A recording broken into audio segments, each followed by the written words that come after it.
Okay, so what I'm going to show you how to do now then is some skin for the Kruleboys. So you can actually get a paint, and if you're collecting Stormbringer, you will actually get a green paint soon that works as a base colour for orc skin. Now, I'm not actually going to use that colour because I'm going to approach it in a different way.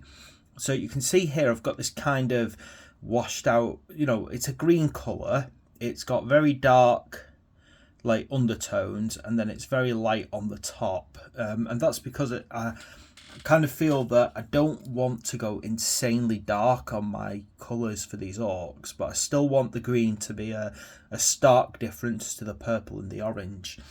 I wanted to try and get more of a plant feel, a leafy feel, or green foliage. So let me start basically by showing you. I'm going to start off with some orc contrast.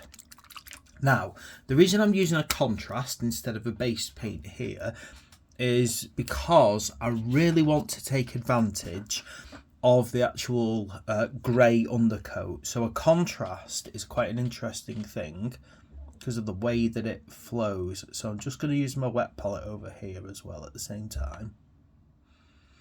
And basically what I'm going to do is I'm going to get this green, and I'm basically, I want it to be not too dark.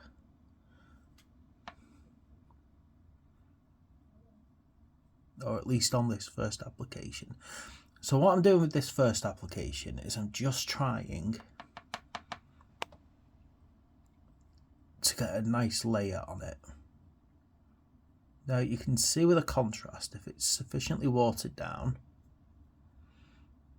it'll flow over the model, and I'm still picking up that grey underneath.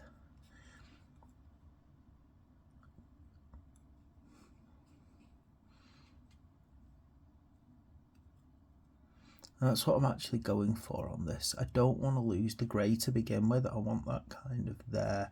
That's the good thing about these kind of paints. They're very translucent. They let each layer shine through. Trying very carefully not to get it on the purple that I spent ages painting before, because that is an absolute pain.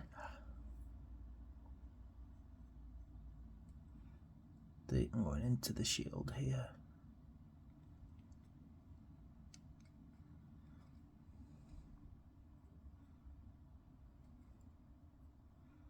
And you can see I'm trying to get dark colours right into the shading. So you see I'm pushing the darker shades into the recesses as I go.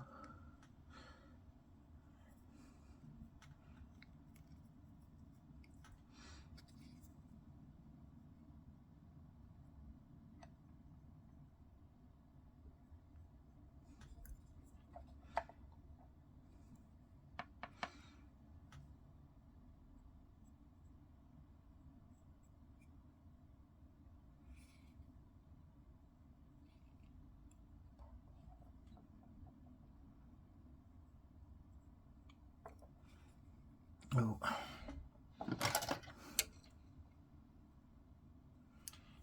Got a bit there, that's why, again, sometimes watering your paints down is an advantage, because if you water your paints down and you do that and you get some of the wrong place, it's easier to get it off and fix it. There we go. Oh. Unfortunately, painting and recording for me is not an easy process because of my bad back, so I need to find a better way to secure this camera so that I can sit upright while I record. I'm gonna have to see if I can put it behind me or something, and then find a way to find out what's what I'm pointing at.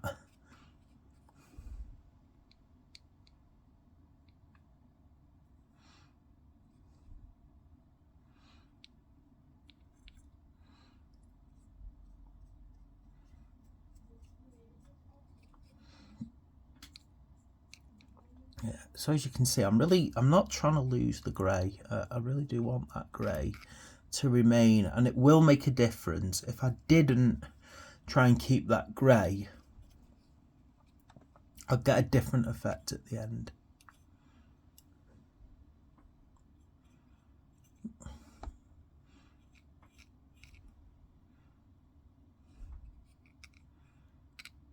And again, this is why contrasts are good at this.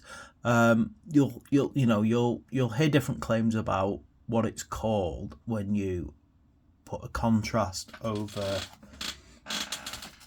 any kind of grey colour, due to the popularity of the term slap chop method, which you can go look up, and it's just basically where you paint contrast over grey. Although it does play on an older artist's trick called Grisal, I think it's pronounced, where they used to underpaint everything in grey or shades of grey so that they could understand the shadows. Anyway, right, so there we go. I've got the first sort of coat done. As you can see, he's green, but he ain't very green. He's more of a grey green. Hopefully I've got more in the shadows and less here in the light. So I'm just going to go over, make him a tiny bit darker in places. Okay, and now that's it. That's like our first little part done. Yeah, I'm just double checking that I've managed to get into all the recesses underneath. This is the only problem now, is trying to pull this guy off his base so I can get underneath.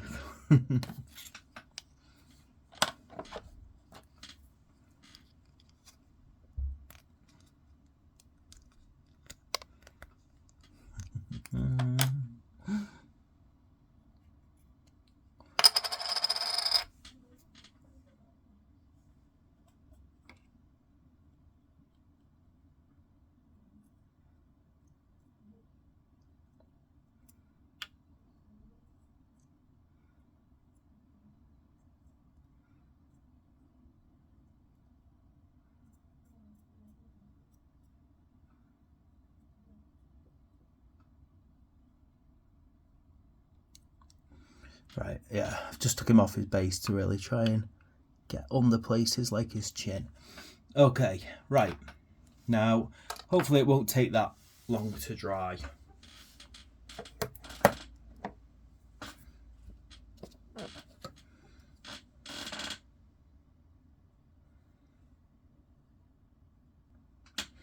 Now that I've let that dry a tiny bit, so my next little phase is to start putting some shade in, and I'm going to go for this Athonian camo shade.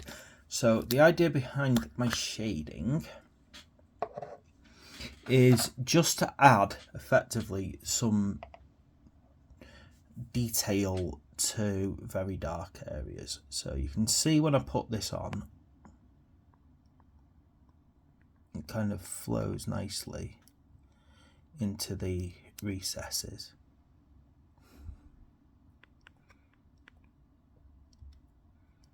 What I'm going to do is, I don't want to overdo this, I just want to get it into the darkest places.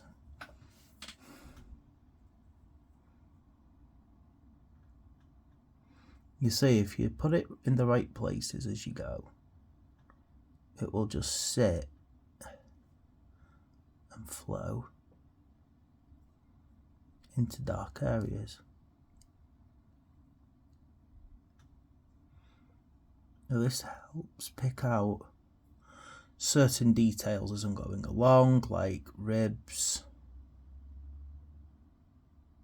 yeah, anything where it joins. Again, this whole arm is in a shaded place, so I need to make that quite dark. Then down in his legs, because that's our dark area.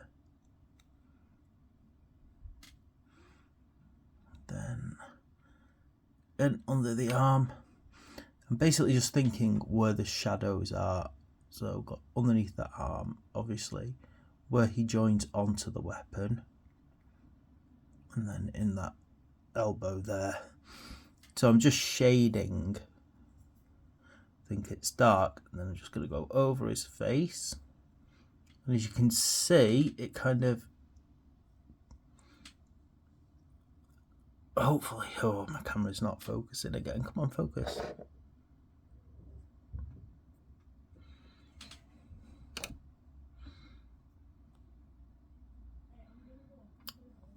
Come on, he's handsome. Focus on him.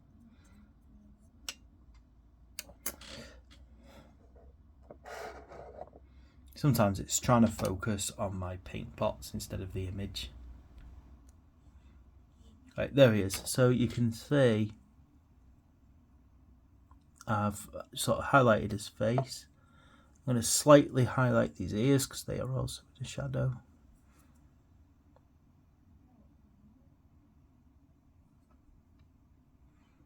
Okay, there we go. So now that's the shading of him. So that's me adding a shade. Hopefully it won't take that long to dry. Oh, do a bit on the feet as well. I've not really highlighted the feet under and over.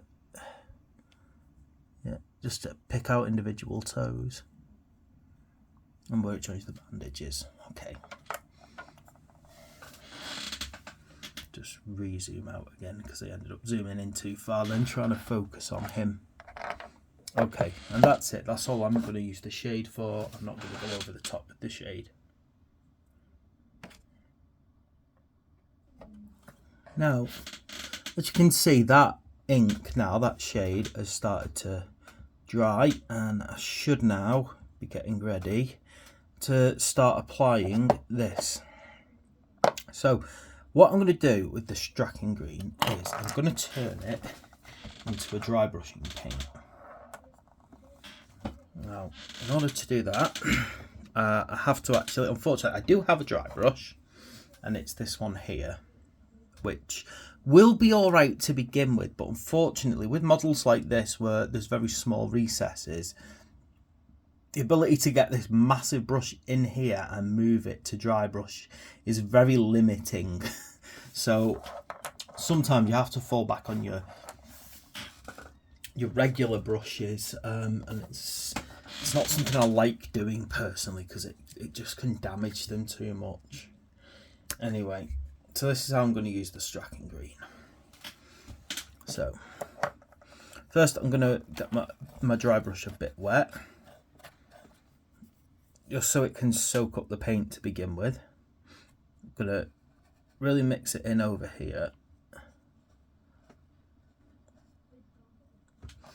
And then from there, I'm going to get a little bit of tissue. Find a bit of tissue. Okay, and then I'm going to dab it off and just let it dry up a bit. Okay, and now what I've done is I've soaked some of that into here a bit more, so that it's really dry to get some on the outside properly too. There, and I've just basically got the brush right through soaked in it. And then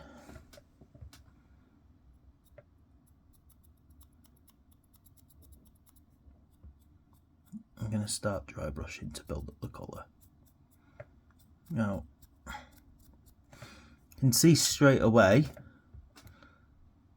that colour has started to build up on there. Now, depending on how extreme you want your shading to be, you might want to not really cover too deep inside your shade. And obviously sometimes when you're dry brushing, you might only want to dry brush downwards. Fortunately, the size of this model and the size of my dry brush did not work very well together, but I am getting an effect.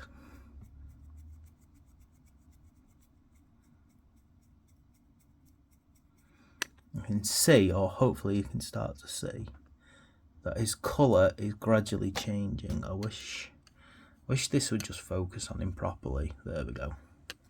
Okay, so hopefully you can start to see the changing colours now coming along.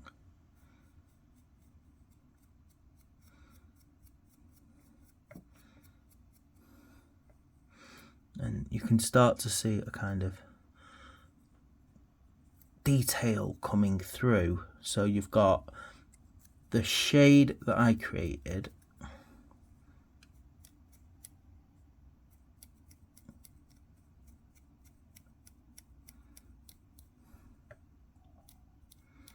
and then this kind of just picks up all the highlights.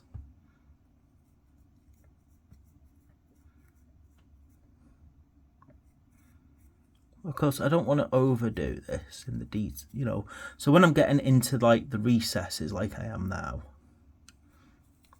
I'm not going as heavy, I'm staying off a bit. Okay. Now I'm going to head down to the feet again.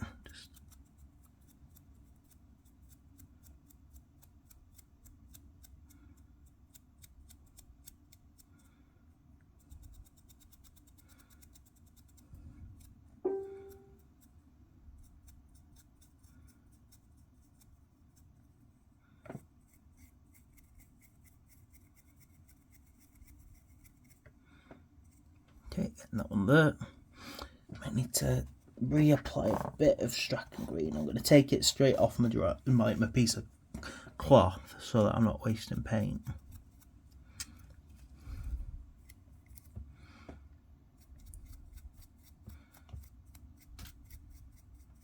And I said that one of the things is I'm trying very carefully while I'm dry brushing here not to get the purple cloth that I created either.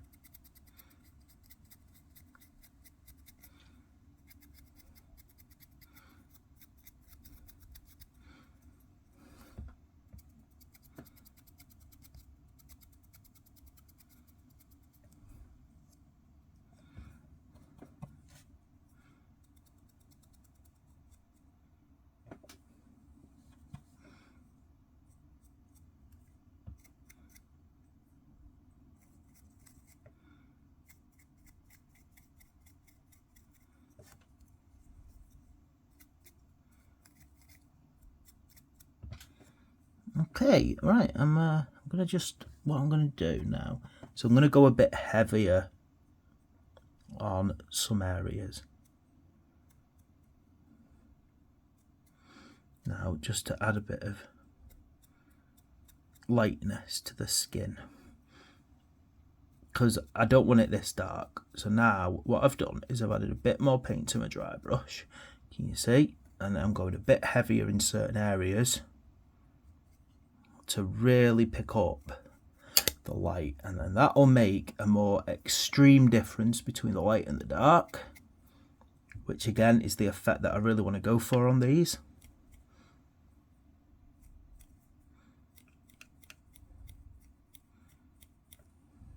And there we go. I think personally I've got a nice little skin there. So what I've got is I've gone for 3 colours, and all I've done is it's the way that I've applied them that has created the effects that I've wanted to. Now, there are a couple of things that I need to touch up. So if you look very carefully, say on the ears, there's a bit of purple left over from last time. Now, of course, on this case, what I'm going to do is use the Strachan green like this to really create very light ears. Okay, and then in places like lips, I want these to stand out a bit lighter. Okay, give the lips a bit of lightness. Okay, and then, you know, just little key points that I want to pick out a bit more.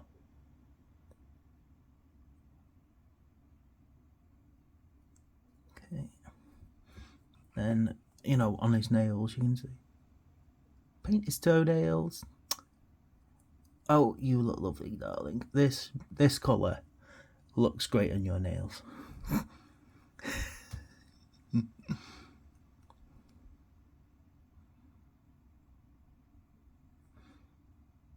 Don't know if you can actually see past the shield what I'm doing here. No, give the nails a good colour.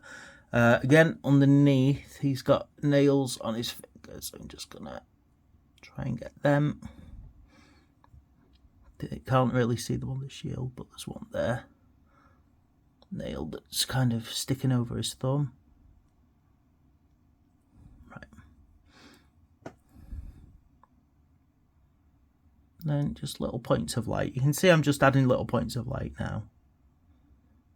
Okay, just to highlight it. And you see, I'm not using a different colour, I'm just using the colour in different intensities. Now, I'm not great at doing eyes, so I'll just leave them for a while. I'll do another tutorial on that. There we go. Right, that is how I paint some green skin that's obviously not too bright but not sort of dark either, so it's a good tone to get on something like this, and I think against the purple it's quite a good contrast. Hope you like that video. Please like and subscribe.